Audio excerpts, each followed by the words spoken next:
Vamos lá. Qual que é a dinâmica geral desta infecção? E aí vamos responder mais alguns porquês, tá bom?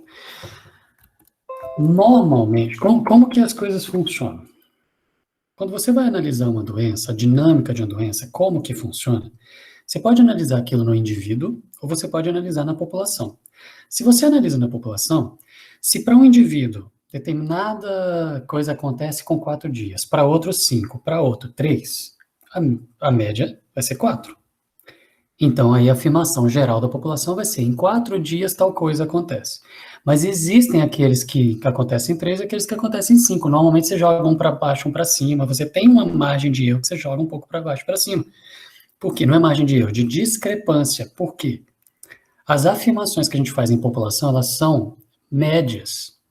Elas são aquele número, médias, ou então aquele número que você escolhe, aquele índice que você escolhe que atinge a maioria.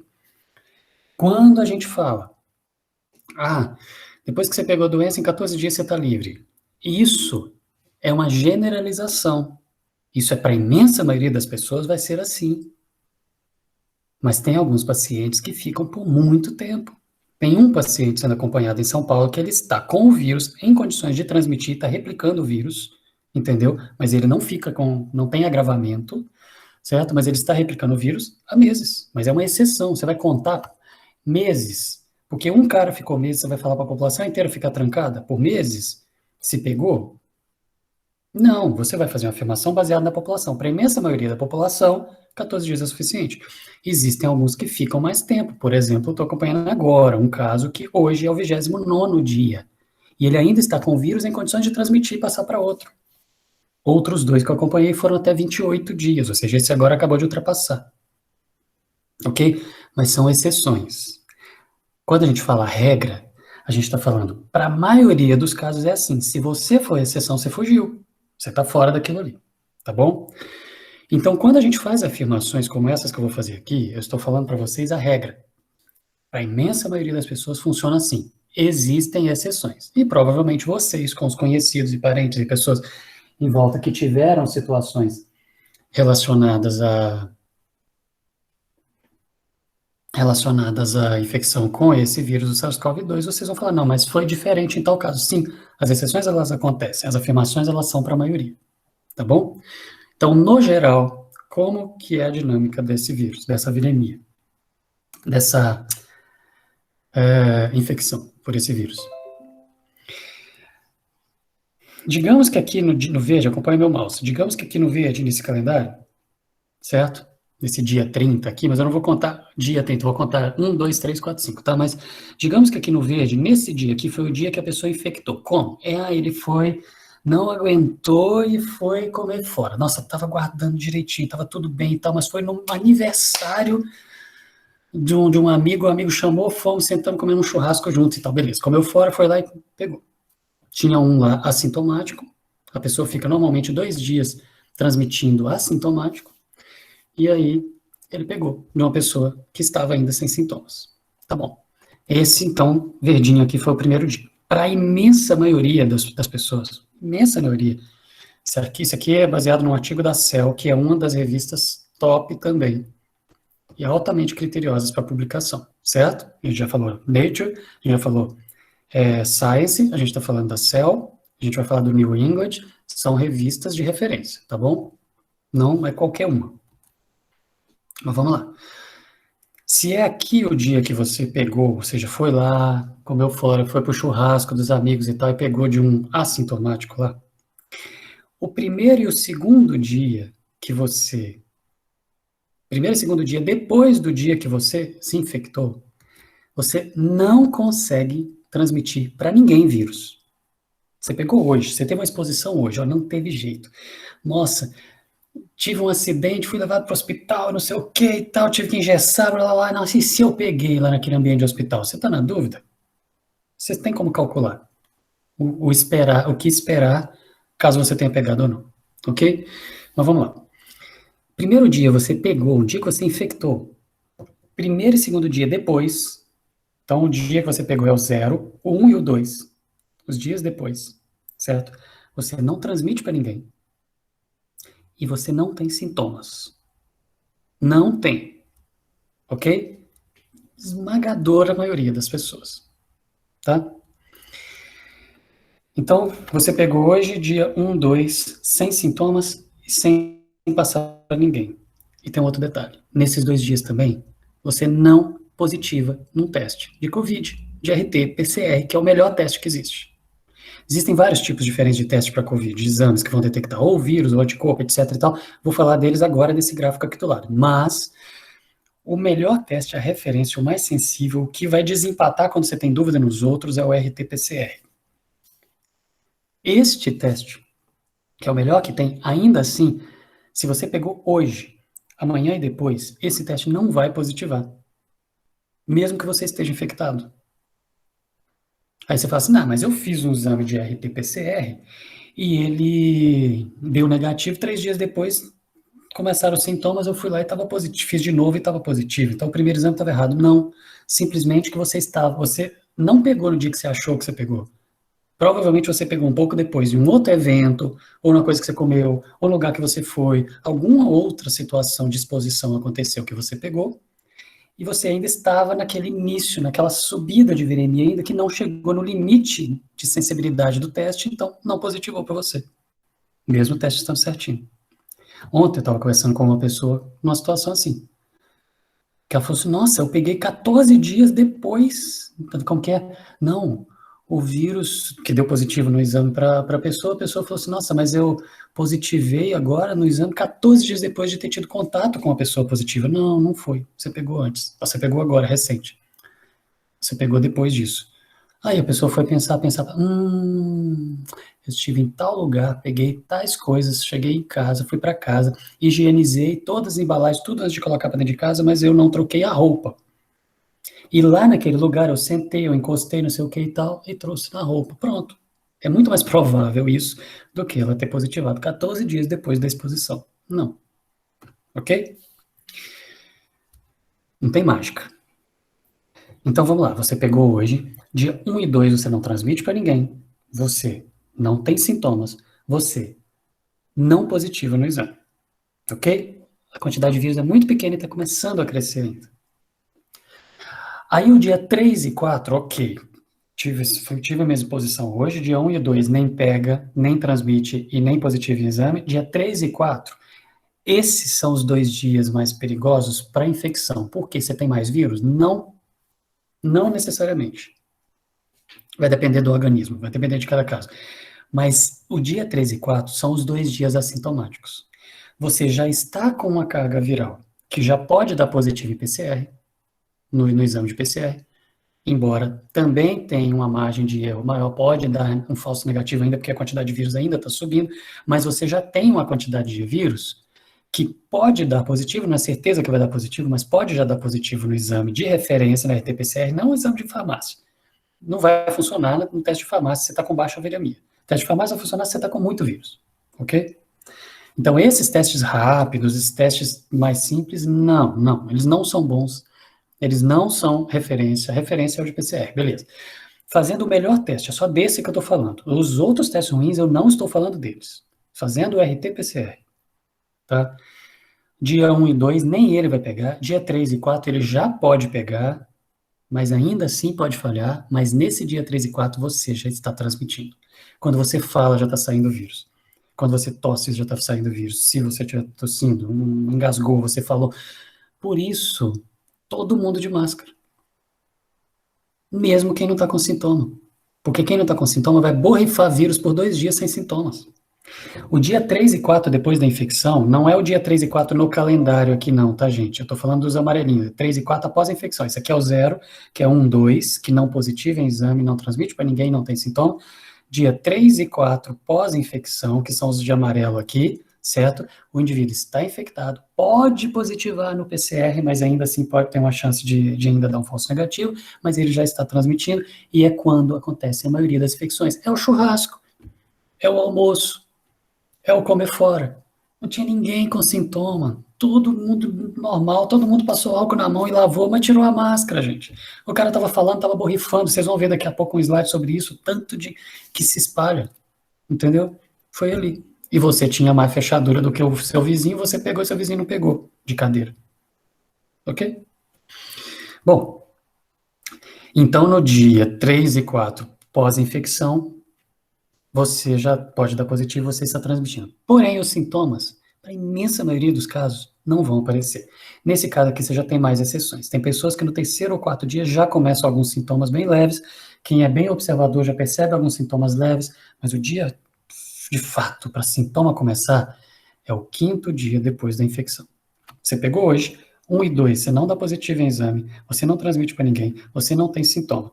Dia 3 e 4 pós-infecção, você já pode dar positivo no exame, mas sem certeza absoluta que vai positivar, mas você já transmite para as pessoas e você pode, em algumas exceções, já começar com sintomas leves, mas no quinto dia após, é o primeiro dia mais provável de você começar os sintomas.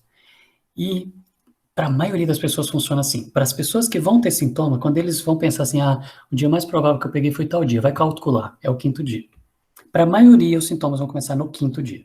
Em alguns, ele vai até o sétimo dia, vai começar lá pelo sexto ou sétimo dia. São exceções quem vai começar depois. Entendeu? Mas a regra dos sintomas começarem ali entre o quinto e o sétimo dia.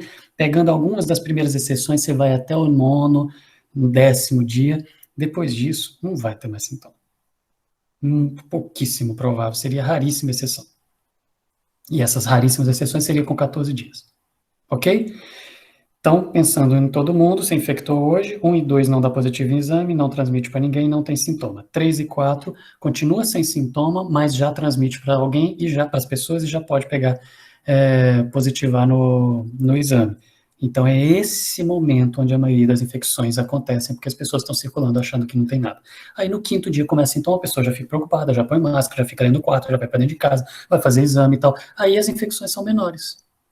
Quando a pessoa começa com sintomas, ele já transmite menos. Não porque ele tem menos vírus, ele tem mais, provavelmente.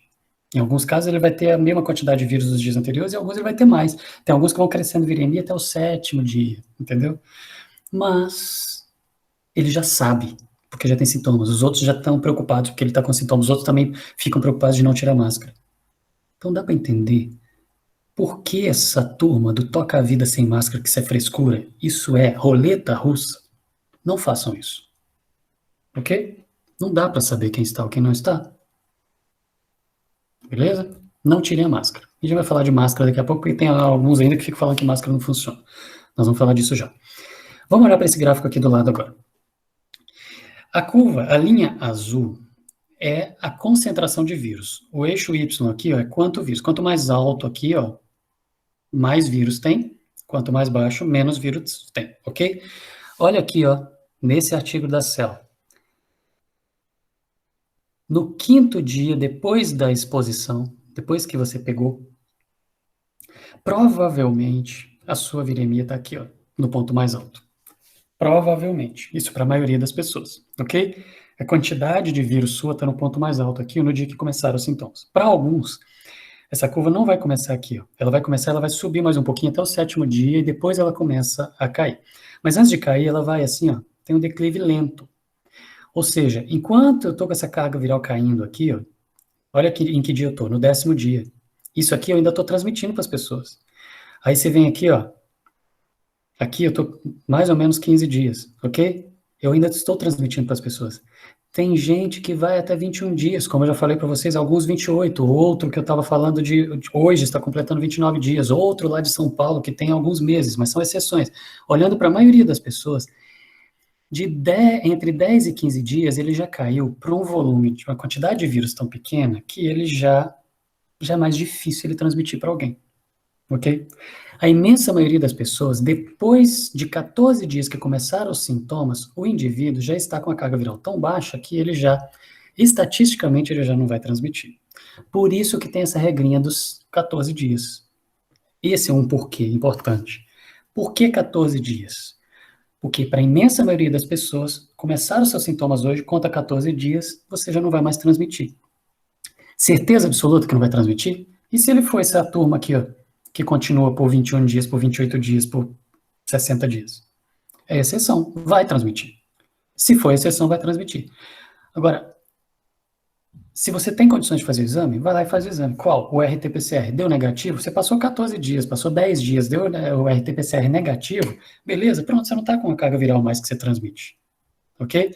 10 dias, 14 dias negativo, você não está mais transmitindo, beleza, sem problema, ok? Sem exame, 14 dias é uma margem que atinge a maioria das pessoas. Você não está cobrindo as exceções.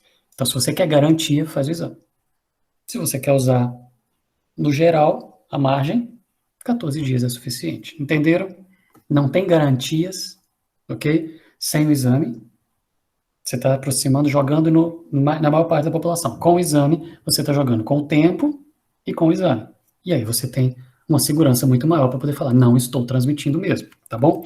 Agora, outras duas curvas que eu quero mostrar para vocês aqui são essa rosa e essa verde. O que é isso? Peraí, a Júlia tem uma pergunta aqui. Welber, tem algum exame que mostra se você já tem... Opa, na hora, Júlia. É isso que eu vou falar agora. São essas duas curvas aqui que a gente vai responder sua pergunta. Li sua pergunta na hora exata. Vamos lá. A linha azul, ela está indicando a quantidade de vírus, e ela é detectada pelo exame de RT-PCR. O exame de RT-PCR ele vai detectar o RNA do vírus, para ver se o indivíduo está com o vírus no organismo ou não. As linhas verde e rosa, elas indicam os anticorpos que são produzidos para combater o vírus. Essas linhas verde e rosa, a verde são anticorpos que chamam IgG, ou imunoglobulina G, e a rosa são os IgM. Esse jeito que a curva está mostrando aqui é o jeito que costuma acontecer para a imensa maioria das infecções de coisas diferentes que a gente conhece. Esses anticorpos, os IgG, são os anticorpos, os primeiros que são fabricados pelo nosso organismo quando você pega uma infecção. Estou falando de qualquer coisa, não de Covid. Você pegou uma infecção, seu organismo reconheceu, começa a produzir anticorpos, os primeiros são os IgGs. Desculpa, os IgMs. Os primeiros são os IgMs, tá? Então, começaram seus sintomas, os seus anticorpos IgM, para uma gripe, para uma outra virose, alguma outra coisa, eles já sobem. E seu organismo já começou ali. Então, você fazer um exame, não estou falando de Covid, você fazer um exame para medir anticorpos, IgM, para alguma doença, por exemplo, dengue. Você pegou dengue, começou a sintoma hoje, amanhã você foi fazer, você já vai detectar IgM, indicando que você está, no momento, com dengue, na fase aguda, e vai tratar de dengue. É um exame para medir que você está. E ela está medindo o agente causador da dengue? Não. Está detectando os anticorpos que você produziu para combater dengue. Isso funciona para a maioria das doenças. Para a Covid, não. É uma bagunça. É uma bagunça. Ok? Daqui a pouco eu completo essa frase da bagunça. Mas vamos olhar para a curva verde agora. IgG são os anticorpos que aparecem depois. Para a imensa maioria das infecções, quando você pegou a infecção, seu organismo vai produzir IgM. Então, se você faz um exame de sangue, você detecta IgM. A gente tem o hábito de achar que exame de sangue é mais sensível, é melhor. Para isso aqui, não, tá? Para a COVID, não. Você faz o exame de sangue para detectar IgM. Para a maioria das coisas, fora a COVID, o IgM está lá, indica que você está doente, você vai tratar. Alguns dias ou semanas depois vão aparecendo os anticorpos IgG. Esses são os posteriores, esses são os de memória, esses são os que duram meses ou anos. Por exemplo, tétano vai durar 10 anos, circulando no seu corpo, entendeu? Então, esses anticorpos IgG são aqueles que você consegue medir depois, Júlia, para saber se você teve alguma coisa. Isso vale para dengue, isso vale para hepatite, isso vale para um monte de coisa, tá bom? Para gripe, para um monte, tá bom? IgM são os anticorpos que aparecem primeiro quando você está com a doença, e IgG vai aparecer depois para falar se você já esteve. Mas para COVID é uma bagunça. Não é referência. Não é bem informativo. Pode te dar informação, mas também pode não dar. Por quê? Tem pessoas, lembra que eu falei que a maioria nem produz anticorpos? Quem é assintomático nem produz. Então não vai dar IgM e IgG. Vai falar que você não teve, sendo que você teve. Se fizer um exame que vai detectar IgG em você e der negativo, vai falar que você não teve Covid. Mas se você foi assintomático, você não, vai te falar.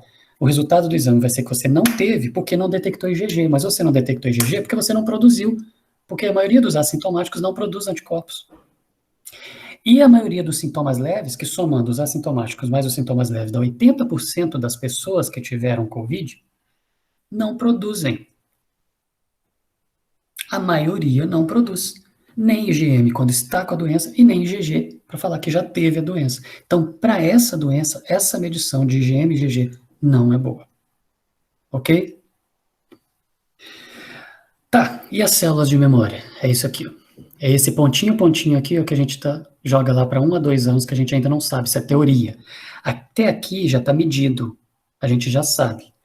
Algumas pessoas, olha aqui, ó, lá pelo 9º, 10º dia, vão os que produzem, que a maioria não produz, os que produzem, lá pelo 9º, 10º dia, que vai estar com a carga de IgM boa para aparecer no exame de sangue e falar está com a doença. Só que já está no 9º dia, ele já está há muito tempo. Então, o exame de sangue vai falar que você está, não vale a pena. Primeiro, que a maioria das pessoas nem vai aparecer, e ele vai achar que não está, e segundo, que se aparecer, está aparecendo depois da hora. Tem algumas pessoas que o IgM simplesmente não aparece. Vai aparecer, e tem alguns que ele vai aparecer bem depois, 18 dias depois. Não é referência. E o IgG, para falar que teve, 80% não vão produzir. Dentre os 20%, sim. Restantes vão produzir. Esses que produziram têm alguma certa imunidade desses IgGs, mas a gente não sabe o quanto que vai proteger, porque não sabe qual variante que ele vai pegar e como que vai ser a infecção, mas tem uma certa imunidade que está ali sim, ok? E as células de memória, a gente ainda está estudando. Quanto tempo elas duram, não sei. De vez em quando vão saindo artigos mostrando, dura mais, dura mais, dura mais. Os últimos artigos têm saído falando, elas duram meses. Agora, aquelas pessoas que não produziram, não tem essa proteção, mas as que produziram vão ter uma imunidade longa. Contra o quê? Contra aquela variante que a pessoa pegou. Porque dependendo da variante, ou seja, da mutação do vírus que chegou nele, se for diferente, aqueles anticorpos podem não conseguir segurar e ele pegar de novo. Por isso que tem reinfecção. Tudo bem? Perguntas sobre isso até aqui? Na hora que os slides forem para vocês, já está aqui o texto explicando. Aliás, eu acho que eu já mandei esse slide para vocês. Pronto, máscara. Máscaras são eficientes? Se máscara é eficiente, por que precisa de distanciamento? Essa é uma boa pergunta. Baseado no raciocínio raso, assim, tem gente divulgando vídeo. E há outros raciocínios rasos sobre máscara, tem gente divulgando vídeos, porque ele viu exceções ou viu informações entre parênteses e torna isso no vídeo como se fosse o principal e a regra e faz as pessoas arrancar a máscara porque isso não vale nada. E aí a pessoa está aumentando a exposição. Vamos tratar disso. Vamos lá. Olha para essa imagem aqui. São vários artigos que tratam disso, tá? Olha para essa imagem. Máscara é eficiente? Depende em que sentido você está fazendo a pergunta. Depende para quê, ok? Vamos primeiro tratar dessas, como que o vírus dispersa e por que o uso de máscara. Olha só, quando você fala, tosse, espirra, canta, seja lá o que for, você está soltando sempre, sempre, não existe ninguém que é sequinho, sempre está soltando microgotículas de água aí no ar, que são chamados aerossóis. Algumas delas são maiores, elas caem, elas decantam rapidinho, em segundos, em até 1,5 metro de distância. Essas maiores são as que estão carregando a maior quantidade de vírus. Em até 1,5 metro elas já estão no chão, ou na mesa, ou na carteira, na superfície, na lousa. Ela cai em até 1,5 metro. A maioria das gotículas, as gotículas maiores, que são as que carregam mais vírus, elas caem até 1,5 metro. Dá para entender por que 1,5 metro de distância? As intermediárias, menores um pouco, mas não tão pequenininhas, que conseguem ficar muito no ar, elas caem até 2 metros. Dá para entender por que 1,5 metro é a segurança maior. 2 metros, para poder você cobrir um pouco das exceções de gotículas um pouco menores. 6 metros, ou ambiente aberto e ventilado, para poder você se distanciar, você garantir que pelo menos está diluído o suficiente para não gerar uma infecção em você, dos aerossóis, que são aquelas microgotículas que elas são tão pequenas que num ambiente fechado e não ventilado, elas podem ficar pairando no ar por até 3 horas. Ok? E podem infectar. Ah, mas é muito pouquinho, diluiu no ar. Sim, diluiu no ar, mas é um ambiente fechado, está todo mundo expirando ali. Aquela pessoa contaminada, ele não jogou uma vez só, ele expirou 500 vezes, então ele está jogando aquilo no ar e está tornando o ambiente mais denso, então você inspira pelas frestas da máscara e leva para dentro uma quantidade suficiente. Ok? Aí entra então, peraí, mas então máscara não é eficiente? Depende. Para quê? O objetivo das máscaras é secar essas microgotículas. É pegar essas microgotículas na malha, no ar que vai passar, e ela grudar ali, porque é gota d'água, gente. Encostou no tecido, vai fixar, vai grudar e vai secar ali. E secou, o vírus vai inativar. Depois de um tempo, não é imediato, mas ele vai inativar depois de um tempo. Por isso você não pode ficar botando a mão e depois botar a mão no rosto. Pôr a mão na máscara e depois no rosto, já é, tá? E o povo fica assim, né? Mexendo a máscara toda hora, aí depois coça o olho. Aí coça... Ah, gente. Bom, o objetivo da máscara é que o ar passe pela malha dela, pelos poros. Quanto mais fechadinhos os poros, ou quanto mais camadas de máscara tem, mais zigue-zague a microgotícula vai ter que fazer para ela conseguir atravessar sem grudar lá. Então, máscara é eficiente? Depende. Se a máscara veda bem nas laterais para não deixar passar pelas frestas, ela é boa. Se a máscara tem várias camadas que ela consegue, com a malha bem fininha, que ela consegue segurar essas microgotículas, porque ela não vai fazer zigue-zague nas várias camadas, e ela fixa ali, ela é boa. E a medição da qualidade dessas máscaras, ela é padronizada. Por isso que existe a N95. A N95 é a que mede 95, que filtra 95% do que entra. Só 5% entra pelas frestas, ela é muito boa. Tem máscaras de tecido antiviral que se você põe a mão para ajeitar, você tirou, 5 minutos depois o vírus que estava na sua mão que pôs ali, ele já está inativado, beleza, ele tem nanopartículas ali que vão inativar o vírus. Ok, máscara de tecido com várias camadas, ok, de TNT, ok. Você tem vários tipos diferentes de máscara. Agora, você tem umas máscaras, gente, fake total. Ah, aquelas transparentes para poder ficar bonitinho, que dá para você ver a boca da pessoa. Esquece. Não está filtrando nada aquilo ali. Então você tem máscara que não protege nada, zero, e você tem máscara que protege 95 até 99%. Na média, a maioria das máscaras que as pessoas têm usado, que são de várias camadas, ou melhores, ou N95 e tal, na média fica em 80% de proteção. Então vamos usar o valor da média para poder falar o seguinte: máscara eficiente? Para impedir você de pegar? Não. Porque na média, a máscara ela vai evitar 80%, vai segurar 80% das partículas que passam. Ela vai diminuir 80% da sua chance de pegar. Dos aerossóis eu estou falando, tá? Pensando nessa. Você ficar pertinho da pessoa para ir uma gotícula grande em você, gente, você está descumprindo o básico de 1,5 m. Mas assim, tá todo mundo de máscara. Ainda assim vai sair um pouquinho. Se o cara está contaminado com N95, só 5% dos aerossóis vão sair. Se o indivíduo está com uma máscara que barra 80%, só 20% dos aerossóis dele vai sair. Se o indivíduo está com uma máscara fake, vai sair tudo. Ok? Então, o quanto sai do indivíduo depende da eficiência da máscara. Digamos que todo mundo da sala está com uma máscara de 80% de eficiência. Ok? Então, um está contaminado. 80% do que ele borrifa fica preso na máscara dele. Então, ela está sendo eficiente, sim, para diminuir a dispersão de vírus do contaminado. Ok? Porém, vaza 20% ainda que vai para o ar. Aí você também está com máscara. E você não está contaminado. Aqueles 20% do contaminado que saíram no ar, que na hora que você vai aspirar, 80% disso vai travar na sua máscara, se você está com a máscara boa. Ok? Então, se o que está contaminado segura 80% do que sai e os demais seguram em média 80% do que entra, máscara é eficiente para reduzir a chance de pegar? Sim. Lógico que é. Agora, máscara é eficiente para impedir de pegar? Para garantir que você não vai pegar? Não, não existe essa máscara. Ok?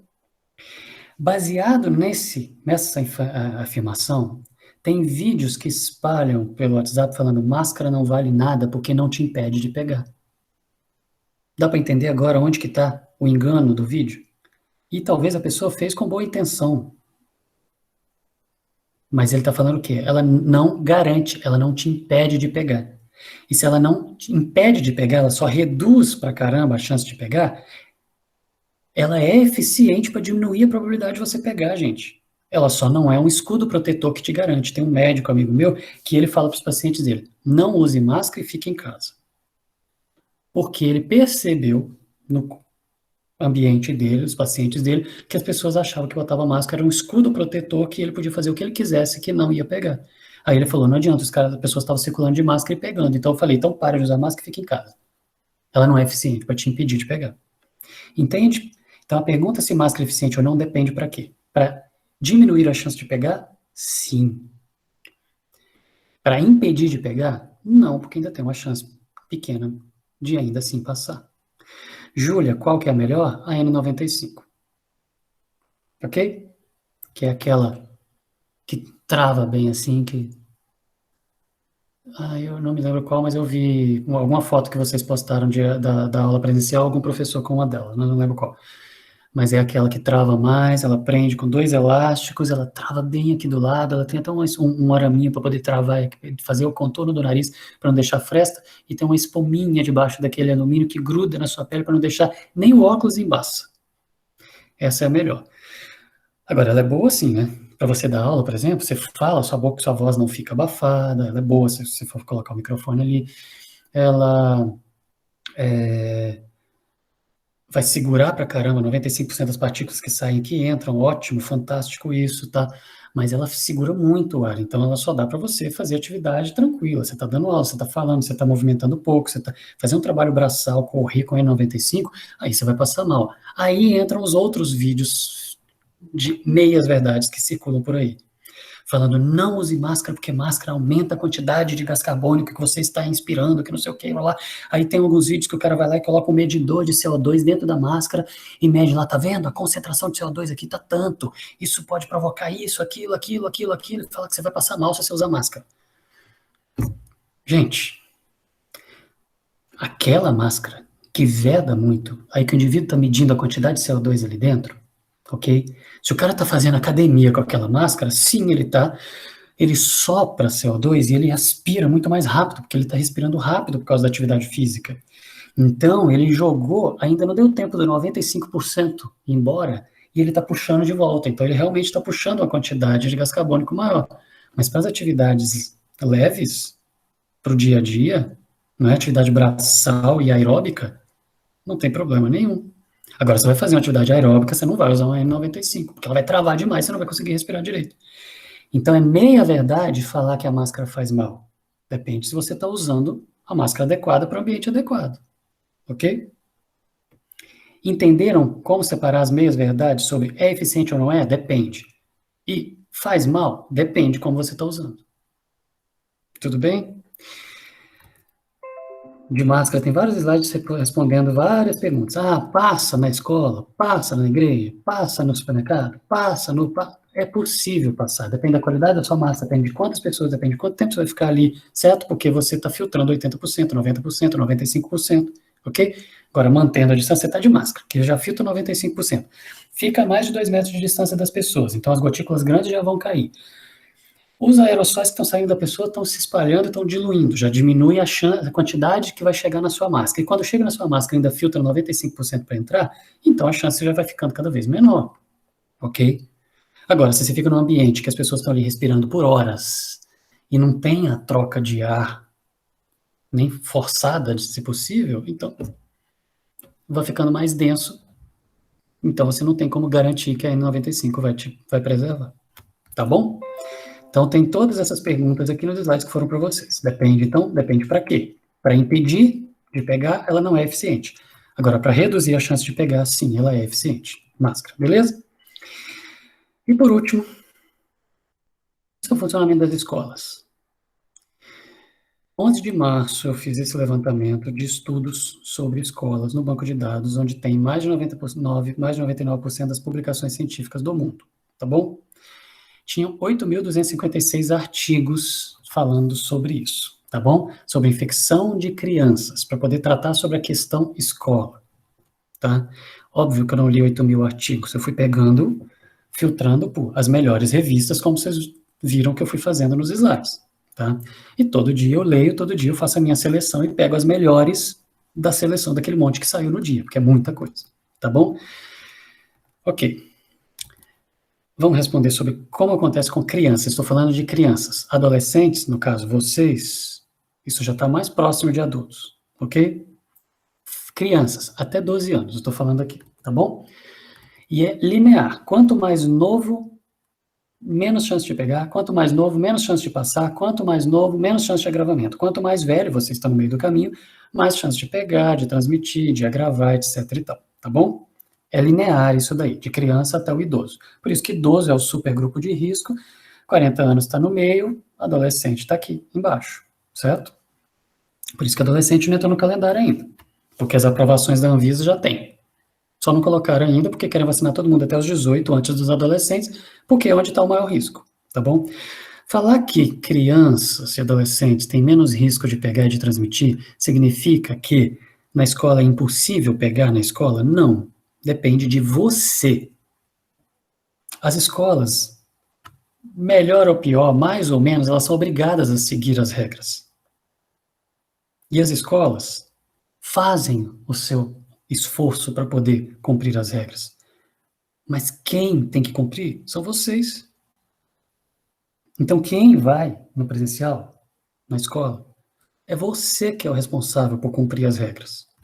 Vamos responder aqui as perguntas, então. E pense em como você age quando você vai num ambiente, não só escola, você vai num ambiente fechado que você teve que ir. Como você age. É você que é o responsável. As regras estão claras para todo mundo. Tá bom? Crianças contraem e desenvolvem formas graves. Os casos são raros, mas eles existem.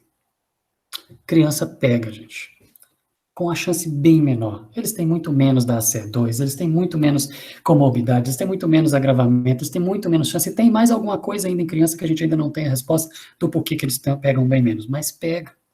Você não sabe como é a fisiologia do organismo. Quando você olha para um gráfico que vai comparando, você vai ver que tem uma curvinha azul lá, que de criança que vão pegando, só que não é tão grande quanto as demais faixas. E quanto mais velho fica, maior fica a curva de pessoas que pegaram, ok? Então, criança pega, mas dificilmente, raramente vai ficar em estado grave. Só que, se ela pegou, ela tem aqueles 2 dias de transmissão assintomática, sabe? O dia 1, 2, 3 e 4, o dia 3 e 4 depois da infecção, a criança vai ter isso também.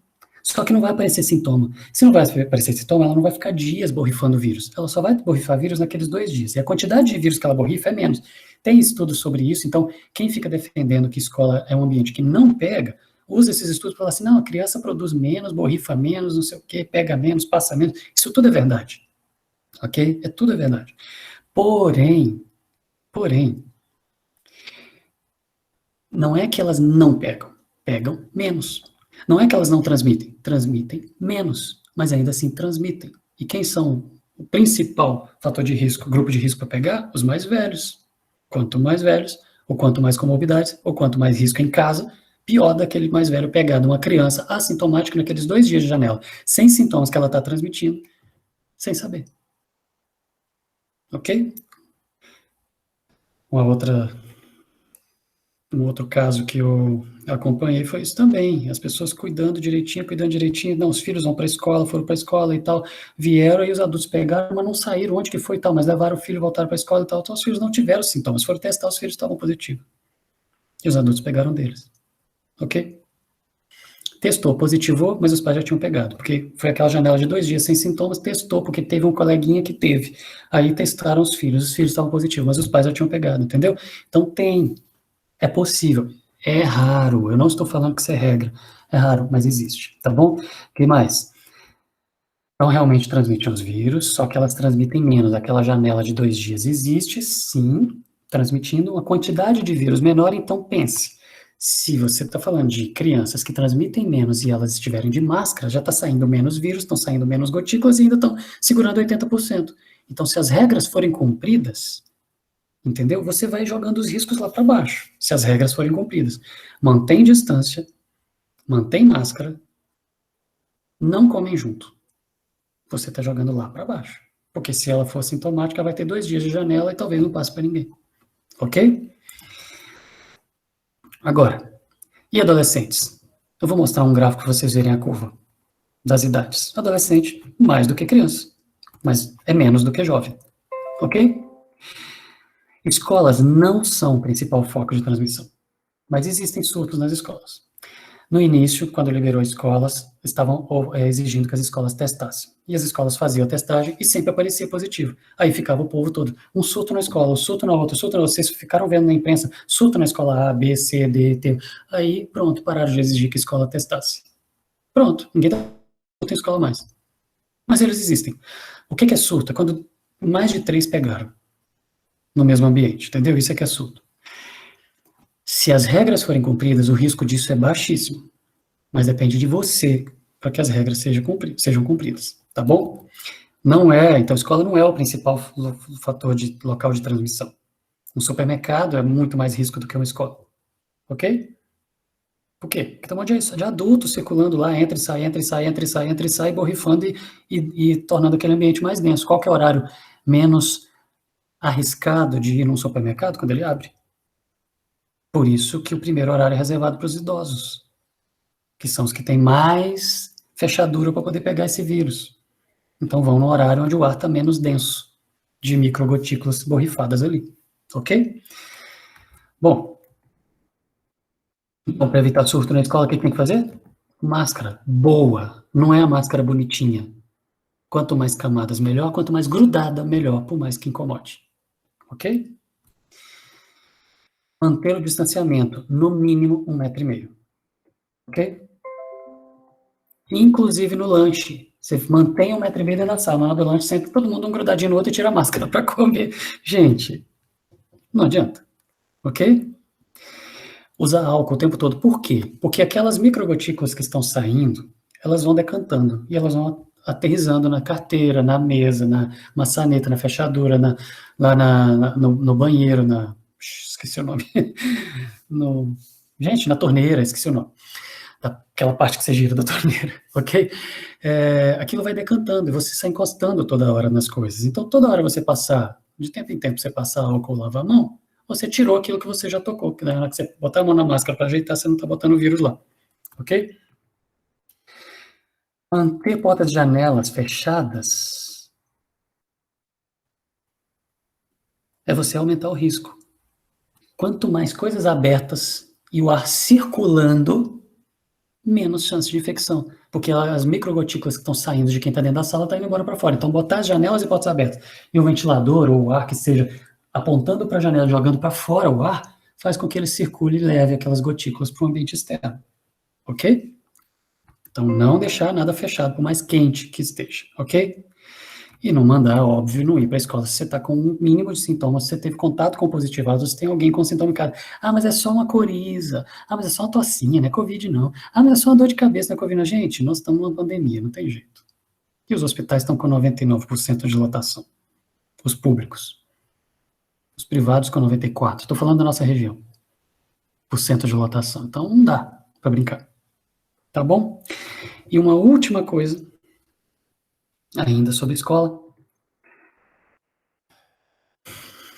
Existem problemas psicológicos, sim, de ficar trancado em casa. Tem algumas pessoas, crianças, adolescentes, adultos, que ficar trancado em casa muito tempo, isso está fazendo mal. Isso está gerando outros problemas. Teve gente que ficou com pavor disso e ficou trancado. Não saiu para caminhar, não saiu para correr, não fez atividade física. Há 1 ano não faz atividade física, não vai a médico hora nenhuma, não vai em farmácia, não vai nada. Não faz nada, tá só trancado dentro de casa. Gente, isso vai ficar doente. Com outras coisas. Você vai definhar, você vai reduzir a sua imunidade. Isso tudo que corre nas redes sociais, isso também é meia verdade. Ou seja, você ficar travado, você ficar apavorado, você ficar recluso, você não ter atividade física nenhuma, você vai prejudicar outras coisas. Você tem que sair, você tem que caminhar, você tem que correr, você tem que exercitar, só que no ambiente externo e longe das pessoas, não é ficar passando do ladinho, grudadinho. Mantenha a distância, vai com uma máscara boa que te deixa respirar e vai correr, vai caminhar, vai andar no parque, vai olhar a natureza, vai ver o pôr do sol, vai tirar foto, vai andar de bicicleta, é isso que você tem que fazer. Ok? Ficar trancado, só trancado, vai dar problema psicológico mesmo. Então não vamos usar meias verdades, vamos colocar completo. Ah, a quarentena está provocando problema psicológico. Sim, se ficar trancado o tempo todo, algumas pessoas vão ter mesmo. Então você receita para essa pessoa o seguinte, então toca a vida sem máscara, esquece que existe pandemia. Não, vá para fora, vá caminhar, vá conversar com pessoas de longe, de máscara, vá fazer, entendeu? A gente tem que analisar as situações.